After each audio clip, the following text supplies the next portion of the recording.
नमस्कार मंडळी, मी डॉक्टर श्रीहरी गोकर्णकर आणि शब्दांचे अंतरंग या मालिकेमध्ये आपल्या सर्वांचं हार्दिक स्वागत. सर्वप्रथम मी सर्व प्रेक्षकांना धन्यवाद देऊ इच्छितो की त्यांनी आधीचा सुर असुर हा जो व्हिडिओ होता त्याला उत्तम प्रतिसाद दिला. आजचा आपला शब्द आहे सुस्वागतम. आपण साधारणपणे सर्वच कार्यक्रमांमध्ये अतिथींचं स्वागत करण्यासाठी सुस्वागतम सुस्वागतम सुस्वागतम अशा प्रकारे शब्दाचं उच्चारण करतो.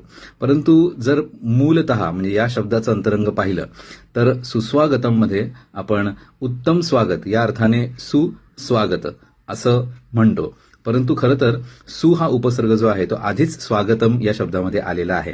कारण स्वागत याचं अंतरंग पाहिलं तर त्याच्यात सु हा उपसर्ग आहे म्हणजे चांगलं शुभ या अर्थाने, आणि आगतम म्हणजे येणं झालेलं जे आहे ते, तर त्या अर्थाने चांगलं येणं झालेलं आहे या अर्थाने आपण स्वागत अशा शब्दाचा प्रयोग करतो.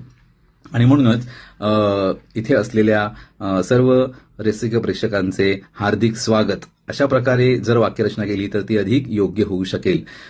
साधारणपणे आपण जर इतर शब्द पाहिले तर सुप्रसिद्ध म्हणा किंवा सुजन म्हणा तर तिथे कुठेही दोनदा सु हा प्रिफिक्स वापरलेला दिसत नाही.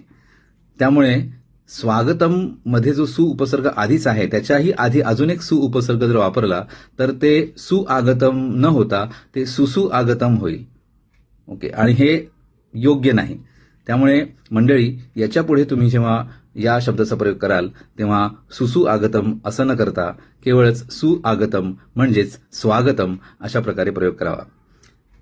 तुम्हाला हा अर्थ आवडला असेल, हा व्हिडिओ आवडला असेल तर नक्कीच लाईक करा, सबस्क्राईब करा, फॉलो करा, शेअर करा. धन्यवाद.